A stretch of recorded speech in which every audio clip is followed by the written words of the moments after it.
Magandang araw sa inyo mga kaibigan. Itong ating almusalita sa araw na ito, March 31, Easter Sunday. Happy Easter po sa inyo lahat. Have a blessed, joyful, really happy pakabuhay ng ating Panginoon. Ang Ebanghelyo ngayon ay John 21:9. Sabi ng Gospel, "Now on the first day after the Sabbath, Mary of Magdala came to the tomb early in the morning while it was still dark." Habang madilim pa. And I love that, habang madilim pa, pumupunta kay Jesus. Habang madilim pa, nakahanap ng answer. Habang madilim pa, kasi kapag madilim ang iyong buhay, ang tukso ay mananatili. Huwag kang lumabas ng iyong isip, ng iyong sarili, ng iyong problema, at pati nagmamanifest ito sa mga physically. Huwag kang lumabas ng iyong kwarto, makulong sa bahay,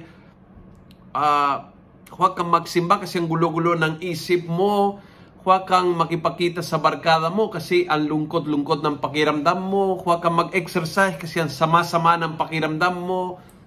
And the temptation is remain in darkness. Remain doon sa kalagayan ng madilim dahil somehow you feel safe na madilim nga pero at least naka-protect ako ng aking kapaligirang na madilim.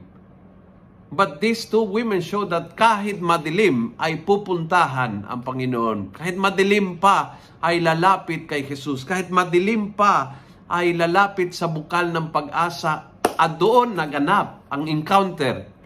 The encounter between darkness and light. It is so beautiful. Nangyari ito sa mga salubong natin. No? It's so beautiful. We start in darkness and we finish with light. And ang nangyayari ay nangyayari spiritually. Yung po nangyayari sa ating buhay, yung po nangyayari sa ating mga sitwasyon. When we come to Jesus, we are not all the time in light and happy and joyful and peaceful. Daming beses magulong isip, madumi dahil sa kasalanan, but we come nonetheless sa Panginoon. In darkness pa, dahil alam po natin na ang darkness hindi magwawagi. Ang liwanag ay magwawagi. Alam po natin na uuwi tayo na araw na malinaw na malakas na ang presensya ng Panginoon na muling nabuhay at binuhay ang bawat isa sa atin na nakatikim ng kamatayan.